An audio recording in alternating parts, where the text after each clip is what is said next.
Hi friends, welcome to Pendams kitchen. ఈరోజు వీడియోలో గుంటూరు అలాగే కృష్ణా జిల్లాల్లో ప్రతి టిఫిన్ సెంటర్ వాళ్ళు ప్రిపేర్ చేసే టేస్టీ చట్నీ రెసిపీని చూపించబోతున్నాను. ఈ చట్నీని మీరు రెగ్యులర్గా ప్రిపేర్ చేసుకునే ఏ బ్రేక్ఫాస్ట్ అయినా సరే సర్వ్ చేసుకోవచ్చు. చాలా అంటే చాలా ఈజీగా ప్రిపేర్ చేసేసుకోవచ్చు. అండ్ టేస్ట్ కూడా చాలా చాలా బాగుంటుంది. తప్పకుండా మీరు కూడా ఒక్కసారైనా సరే కృష్ణా గుంటూరు జిల్లాల్లో ప్రిపేర్ చేసే ఈ టిఫిన్ సెంటర్ చట్నీని ట్రై చేసి చూడండి. సో ఇక ఏమాత్రం ఆలస్యం చేయకుండా ఈ చట్నీని ఎలా ప్రిపేర్ చేసుకోవాలో వీడియోలోకి వెళ్ళి చూసేయండి. ఈ చట్నీని ప్రిపేర్ చేసుకోవడం కోసం స్టవ్ ఆన్ చేసి ఇలా ఒక ప్యాన్ పెట్టుకొని ఇందులోకి 1 టీ స్పూన్ నూనెను వేసుకొని వేడి చేసుకోండి. నూనె వేడైన తర్వాత ఇందులోకి మీరు తినే కారానికి తగ్గట్టుగా ఒక 5-6 పచ్చిమిర్చిని ఇలా సగానికి ముక్కలుగా కట్ చేసుకొని వేసుకోండి.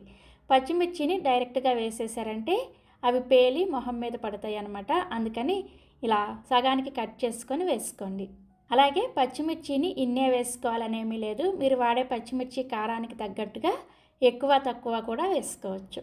సో పచ్చిమిర్చి చూసారా, ఇలా కొంచెం తెల్లగా వేగిన తర్వాత స్టవ్ ఆఫ్ చేసేసి పక్కన పెట్టేసుకోండి. నెక్స్ట్ ఇప్పుడు ఒక మిక్సీ జార్ని తీసుకొని ఇందులోకి 1 కప్పు పుట్నాల పప్పును వేసుకోండి. వీటిని వేయించిన శనగపప్పు అలాగే చట్నీ పప్పు అని కూడా అంటారు. తర్వాత ఇందులోకి మనం వేయించుకున్న పచ్చిమిర్చిని వేసుకోండి.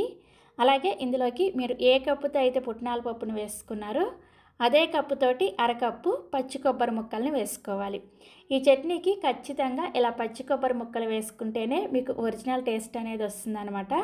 అందుకని ఖచ్చితంగా పచ్చి కొబ్బరి ముక్కల్నే వేసుకోండి. నెక్స్ట్ ఇందులోనే రుచికి సరిపడా ఉప్పును కూడా వేసేసుకొని చట్నీని గ్రైండ్ చేసుకోవడం కోసం అవసరమైన నీళ్ళని కొద్దిగా వేసుకుంటూ చట్నీని మరీ మెత్తటి పేస్ట్ లాగా కాకుండా కొంచెం లైట్గా బరకగా అలాగే చట్నీ కొంచెం పల్చగా ఉండేటట్లుగా గ్రైండ్ చేసుకోండి. ఈ చట్నీ కొంచెం టైం గడిచే కొద్దీ చిక్కబడుతూ ఉంటుందన్నమాట. చట్నీ కూడా మనకు బాగా ఒదిగొస్తుంది అనమాట. అందుకనే టిఫిన్ సెంటర్ వాళ్ళు ఈ చట్నీని ప్రిపేర్ చేస్తారు. చూసారా, చట్నీని ఈ కన్సిస్టెన్సీలో గ్రైండ్ చేసుకొని ఒక గిన్నెలోకి వేసుకోండి. నెక్స్ట్ ఇప్పుడు ఈ చట్నీకి తాలింపు పెట్టుకోవడం కోసం సేమ్ అదే ప్యాన్ స్టవ్ మీద పెట్టేసుకొని 1 టీ స్పూన్ నూనెను వేసుకొని వేడి చేసుకోండి. నూనె వేడైన తర్వాత 1/2 టీ స్పూన్ చొప్పున పోపు దినుసులను వేసుకోండి. ఆవాలు, మినపగుళ్ళు, పచ్చిశనగపప్పు అలాగే జీలకర్ర, ఈ 4 పోపు దినుసులను వేసుకొని వీటిని లో ఫ్లేమ్లోనే కొద్దిగా వేయించుకోండి. సో పోపు దినుసులు ఇలా చక్కగా వేగిన తర్వాత ఇందులోకి 2 ఎండుమిర్చిని ఇలా సగానికి తుంచుకొని వేసుకోండి. అలాగే 1 రెమ్మ కరివేపాకును కూడా వేసుకొని ఈ పోపుని లో ఫ్లేమ్లోనే చక్కగా వేయించేసుకొని ఈ పోపును తీసుకొచ్చి మనం ముందుగా గ్రైండ్ చేసుకున్న ఈ చట్నీలో వేసుకొని కలుపుకోండి. ఈ చట్నీలో వెల్లుల్లి రెబ్బలు అలాగే జీలకర్ర, చింతపండు ఇవి ఏమీ వేయరు. టిఫిన్ సెంటర్లో అయితే ఇదే విధంగా ప్రిపేర్ చేస్తారు. మీరు కూడా ఒకసారి ఈ ప్రాసెస్లో చట్నీని ట్రై చేసి మీ ఇంట్లో వాళ్ళకి రుచి చూపించండి. ఖచ్చితంగా మళ్ళీ ఇదే చట్నీ ప్రిపేర్ చేయమని అడుగుతారు.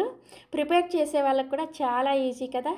సో తప్పకుండా మీరు కూడా ఈ చట్నీని ట్రై చేసి మీకు టేస్ట్ ఎలా అనిపించిందో ఈ వీడియో కింద కామెంట్ సెక్షన్లో నాతో షేర్ చేసుకోండి. ఈ చట్నీని మీరు చక్కగా వేడి ఇడ్లీతో కానీ, దోశతో కానీ, వడతో కానీ, ఉప్మాతో కానీ ఎందులోకైనా సరే సర్వ్ చేసుకోవచ్చు. సో ట్రై చేస్తారు కదా. ట్రై చేసిన తర్వాత మీ ఫీడ్బ్యాక్ని నాతో షేర్ చేసుకోవడం అస్సలు మర్చిపోకండి. అలాగే మరిన్ని Emmy, tasty and secret hotel style breakfast recipes కోసం పెండమ్స్ కిచెన్ని సబ్స్క్రైబ్ చేసుకోండి. Thank you.